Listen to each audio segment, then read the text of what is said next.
बेटा ड्राइडन का ड्रामेटिक पोजी हम कर रहे थे, और उसमें हम लोगों ने शुरू के थोड़े से टॉपिक्स पढ़ लिए हैं। अब आगे का हम पढ़ रहे हैं वो देखो। आज का जो हमारा टॉपिक है, ड्राइडन का ड्रामेटिक पोजी वाला ऐसे है, उसका है बेटा कि फोर कैरेक्टर्स। ये जो हमारे फोर कैरेक्टर्स हैं जो इस एसे में उसने लिखे हैं, वो क्या क्या सिंबलाइज करते हैं। तो हेडिंग क्या दिया हुआ है, the four characters, their symbolic significance. तो ये ऐसे पूरा का पूरा डायलॉग के फॉर्म में है। और डायलॉग जो चार लोग बोट में बैठ के कर रहे हैं, वो चारों लोग कौन कौन है और वो क्या सिंबलाइज करते हैं, ये इसका क्वेश्चन है। द कॉन्वर्जेशन बिगिंस, नोट्स में देखो, the conversation begins, it is somewhat between classicism and modernity and between the Elizabethan generation. तो पूरा का पूरा जो कॉन्वर्जेशन हो रहा है इस एस्से में, वो दो चीजों को लेके हो रहा है। एलिजाबेथन जनरेशन, जो अलग अलग जनरेशन है एलिजाबेथन टाइम्स की, वो बात कर रही है। और साथ में बात हो रही है मॉडर्निटी की और क्लासिकल एंशियंट लिटरेचर। अब हमने हेडे बेटा जो फर्स्ट दिया है वो दिया है द फर्स्ट स्पीकर। इन चारों में से जो पहला स्पीकर है वो है बेटा क्राइटिस, CRITES, क्राइटिस। ये क्राइटिस जो बंदा है, ये शायद सिंबलाइज करता है the Dryden's brother in law. Dryden का ब्रदर इन लॉ था जिसका नाम था सर रॉबर्ट हावर्ड। तो क्राइटिस जो उसने अपने एसे में डाला है वो अपने ब्रदर इन लॉ को लेकर के डाला हुआ है। एक्सपाउंड्स, और ये जो फर्स्ट कैरेक्टर है क्राइटिस, ये क्या एक्सपाउंड कर रहा है, एक्सपाउंड मतलब explain the extreme classical view. ये बिल्कुल लिटरेचर का क्लासिकल व्यू, एंशियंट व्यू हमें बता रहा है। The Greeks and Romans fully discovered those reasonable rules to which the modern drama must conform. Conform का मतलब follow। और ये सारे पुराने जो बेटा प्रिंसिपल्स हैं ड्रामा के, वो सारे उसने बताए हैं। और ये एक्सपेक्टेशन है कि सारे राइटर्स उसी को फॉलो करेंगे। अब जो सेकंड स्पीकर है, द सेकंड स्पीकर, उसका नाम है यूजीनियस। ये शायद बेटा ड्राइडन का फ्रेंड था, चार्ल्स सेक्वाइल, लॉर्ड बर्कहर्स्ट, उसके व्यूज हैं। तो इसने जो चार व्यूज रखे हैं चार अलग अलग कैरेक्टर्स से, उन सबको ये जानता था। तो पहला ब्रदर इन लॉ हो गया जिसने क्लासिकल व्यूज को बताया है, सिर्फ ब्रैकेट में लिख देना वो कौन है, पर कैरेक्टर का नाम जरूर लिख। और दूसरा कैरेक्टर यूजीनियस जो है वो हम इनका बेटा कोई फ्रेंड था, उसके व्यूज हैं जो इसने अपने एसे में लिखे हैं। Takes the negative position that the ancient poet failed badly in their illustration of rules prescribed by these critics. और ये जो बंदा है सेकंड कैरेक्टर, ये क्रिटिसाइज करता है, ये कहता है कि एंशियंट रूल्स को लिख तो दिया पर उसको फॉलो नहीं किया, इन्होंने। ठीक है। अब वो कहता है बेटा, badly in their illustration of rules prescribed bye these critics, the implication is that the modern have actually best illustrated the rules।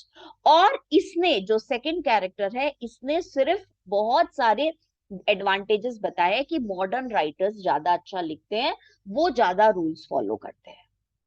अब हमारे इस एसे में थर्डली लाइसिडियस नाम का कैरेक्टर है जो अपनी ओपिनियन देगा।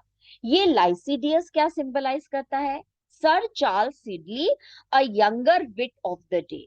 ये बेटा यंग जनरेशन का इंटेलिजेंट बंदा है, विट का मतलब इंटेलिजेंट। एडवांसेस, इसने बोला है that perfect realisation of the rules is not to be found in the contemporary English drama but in the French. ये थर्ड वाला बंदा बोलता है कि ये सारे के सारे रूल्स इंग्लिश में तो है ही नहीं, ना क्लासिकल इंग्लिश लिटरेचर में, ना मॉडर्न इंग्लिश लिटरेचर में, ये तो सब आपको फ्रेंच में मिलेंगे। द फोर्थ स्पीकर निएंडर, ये बेटा खुद ड्राइडन है, upholds the superiority of the English drama over the French and of rhyme over blank verse। उसने लास्ट में लिखा है और उसने लास्ट में बोला है कि भाई ये जो इंग्लिश ड्रामा है ये फ्रेंच ड्रामा से बहुत अच्छा है। दूसरी बात उसने लिखी है और बोला है कि भाई ऐसा है कि जो जितने भी ड्रामास लिखे जाते हैं वो अगर राइम में लिखे जाएं तो ज्यादा बेटर है ब्लैंक वर्स के कंपैरिजन। इस तरीके से ये पूरा ड्रामेटिक पोएजी का ऐसे इन्होंने खत्म किया है। The four speakers hardly agree to anything. अब ये लास्ट में कोई कंक्लूजन ड्रॉ नहीं हुआ, लास्ट में ऐसा नहीं हुआ कि ये जो कहा है ये बिल्कुल ठीक है, ऐसा नहीं हुआ कुछ भी। इसमें बेटा four speakers hardly agree to anything and having reached their destination. और बेटा बोट में बैठ करके जा रहे हैं, बातें करते करते अपनी अपनी बातें कर रहे हैं, डेस्टिनेशन पे पहुंचे पहुंचे सब अलग अलग चले गए। Part with mutual courtesy. Mutual courtesy मतलब एक दूसरे के लिए रेस्पेक्ट और प्यार से बातचीत करी, अच्छा आपने अपनी ओपिनियन बताई, आपने अपनी बताई, और चारों चले गए। The readers are left to draw their own conclusions. और अब पढ़ने वाला अपने आप इन चारों में से जिसकी ओपिनियन उसको अच्छी लगती है उसको फॉलो करे। अब इसमें हमने नेक्स्ट हेडिंग दिया है, वो है वायलेशन ऑफ द यूनिटीज। जितने भी एंशियंट ड्रामास लिखे जाते थे उसमें हमेशा यूनिटी होती थी। यूनिटी ऑफ टाइम, एक दिन का ड्रामा। यूनिटी ऑफ प्लेस, एक जगह ड्रामा। यूनिटी ऑफ एक्शन, सिर्फ एक एक्शन का ड्रामा। तो बेटा जो मॉडर्न थे ये writers, violation of the unities, वो ये यूनिटीज फॉलो नहीं करते थे। ड्रामा में बहुत सारी एक्शंस होंगे, ड्रामा बहुत सारे सालों का या दिनों का होगा, ड्रामा बहुत सारी जगह टेक प्लेस करेगा। तो इसके बारे में ड्राइडन के क्या व्यूज थे? तो हेडिंग दिया है violation of the unities. Dryden's liberalism is best seen in his justification of the violation of the three unities of time, place and action. उसने जस्टिफाई किया है कि ड्रामा हमेशा इन यूनिटी को तोड़ना चाहिए, ऐसा नहीं एक ही दिन एक ही जगह हो रहा हो। On the part of the English dramatist, he regards the unities, his view is that। तो उसने क्या बोला है unity of time, unity of place और यूनिटी ऑफ एक्शन को लेकर के? नंबर 1 ए लिखा हुआ है, the English violation of the unities lends greater variety to the English plays. जब ये तीनों यूनिटीज को तोड़ा तभी हम अलग अलग variety of English dramas present कर पाए। The unities have a narrowing, अगर यूनिटी को फॉलो करो तो बहुत नैरो और cramping effect on the French place. Cramping का मतलब बड़ा बेटा छोटा सा प्ले बनता था। तो वो कह रहा है बहुत अच्छा हुआ कि हमने ये यूनिटीज फॉलो नहीं करी। The unities have a narrowing and cramping effect on the French plays. Second, the English disregard of unities enables to present a more just and lively picture of human nature. ये unities को break करने से सबसे अच्छी बात ये हुई है कि इसमें बेटा ह्यूमन नेचर का बिल्कुल लाइवली डिस्क्रिप्शन आता है। अगर आपको ड्रामा ऐसा लिखना हो जिसमें सिर्फ एक ही दिन का ड्रामा हो तो उसमें आप ह्यूमन बींग्स की लाइवलीनेस नहीं ला सकते हो। तो ये ड्राइडन ऐसा कह रहा है कि वॉयलेशन से बहुत अच्छा हुआ, अ मोर जस्ट, जस्ट का मतलब करेक्ट, एंड लाइवली पिक्चर आई है ह्यूमन नेचर की। The French plays may be more regular but they are not so lively. और जो फ्रेंच ड्रामाज है वो यूनिटीज फॉलो करते हैं तो वो लिखते तो अपना ठीक है पर उसमें लाइवलीनेस नहीं होती। Their representation is not so pleasant and delightful as that of the English। तो उनका जो ड्रामाज हैं वो उतने डिलाइटफुल और प्लेजेंट नहीं होते। क्यों नहीं होते? क्योंकि वो थ्री यूनिटीज फॉलो करते हैं, इंग्लिश ड्रामाज ये यूनिटीज फॉलो नहीं करते। Third, Shakespeare plays are more true to nature and more delightful than any French plays, even though he has not observed the unities। और बेटा उसके ड्रामास, वो नहीं यूनिटी फॉलो करता था बाद में तो उसके ड्रामा बहुत अच्छे होते थे। ये आप क्या पढ़ रहे हो कि जो थ्री यूनिटीज को वॉयलेट कर दिया, फॉलो नहीं किया जब इंग्लिश राइटर्स ने, तो उसका कितने एडवांटेजेस हुए। Fourth, the English writer, when they do observe the rules, show greater skill and art than the French. For example, the Silent Woman of Ben Jonson is as regular as any French play, and yet it is entirely free from the absurdities. तो बेटा अगर ये जो हमारा Ben Jonson ने silent woman लिखा है वो इतना ज्यादा रेगुलर प्ले है, वो बिल्कुल यूनिटी को फॉलो करने वाला प्ले है, पर उसमें बिल्कुल एब्सर्डिटी नहीं है और बहुत अच्छा है। तो एक्चुअली ड्राइडन ये प्रूव करना चाह रहा था कि French dramas are much better than the English drama. The English dramas are much better than the French dramas. तो वही बात वो बता रहा है। Fifth point, there is no harm introducing subplots because they impart variety and richness to the play. जब कोई drama लिखते हैं तो यूनिटी ऑफ एक्शन होने की जरूरत नहीं है, उसमें बहुत सारे सब प्लॉट्स अगर होते हैं तो और रिच बन जाता है ड्रामा। जैसे तुम लोगों ने मर्चेंट ऑफ वेनिस पढ़ा था, तो मर्चेंट ऑफ वेनिस में जो मेन एक्शन था वो था एंटोनियो और शाइलॉक का, पर बेटा नीचे बहुत सारे जेसिका और लॉरेंजो का लव अफेयर भी था, रिंग एपिसोड भी था, बेसानियो और इसका भी था, तो बेटा पोर्शिया का, ये सब सब प्लॉट्स थे। तो ये सब प्लॉट्स जो है ये ड्रामा को बहुत रिच बना देते हैं। In this way the writer can present a more just picture than the French with their narrow plays, क्योंकि फ्रेंच राइटर्स यूनिटीज फॉलो करते थे। It is said that violation of the unity places too great a strain on the imagination of the spectators. He replies that it is all a question of dramatic illusion.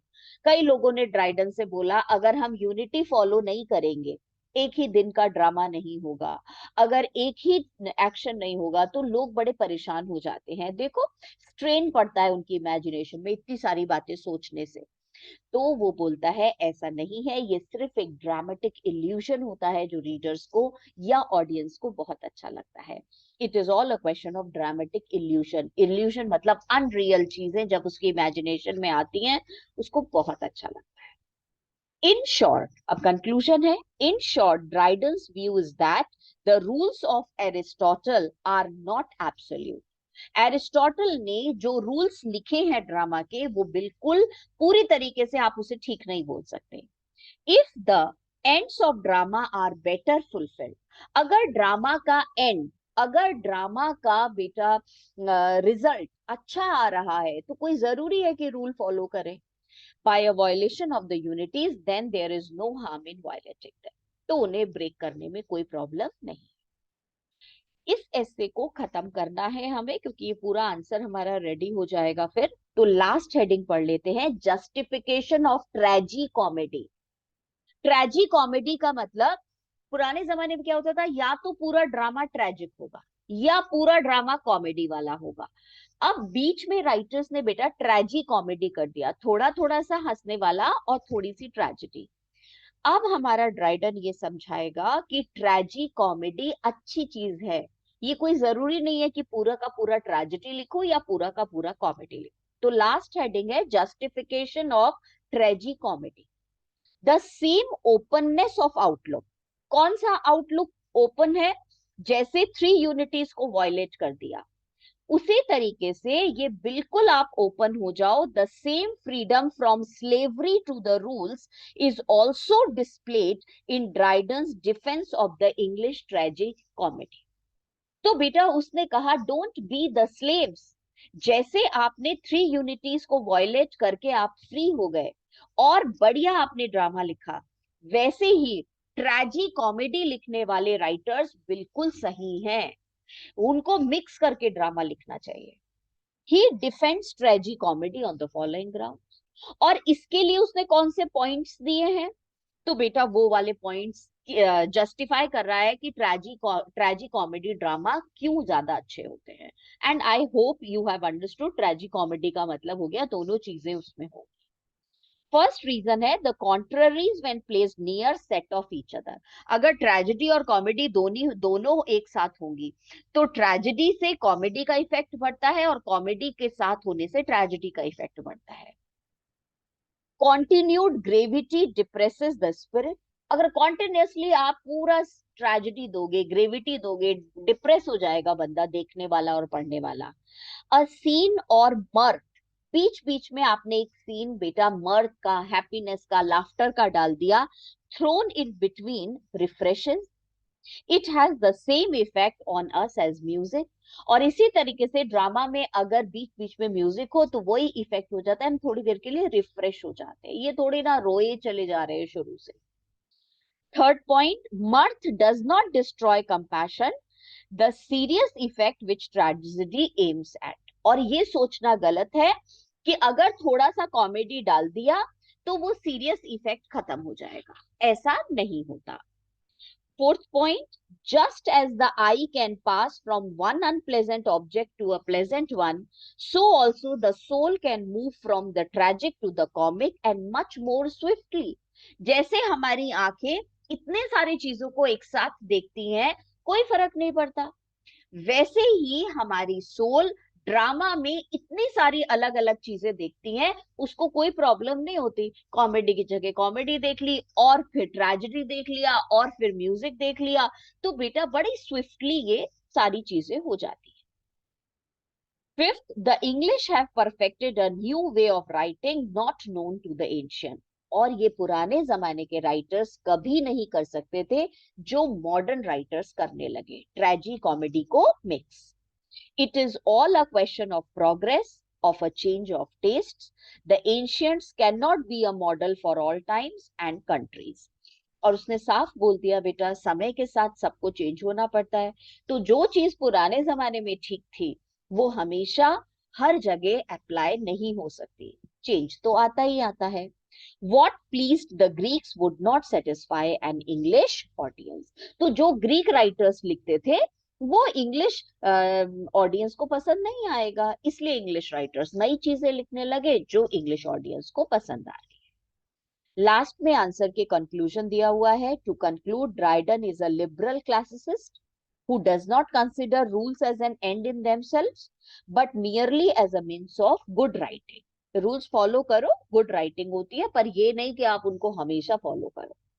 The essay throws light on Dryden's view on a number of topics. It is rich in suggestion।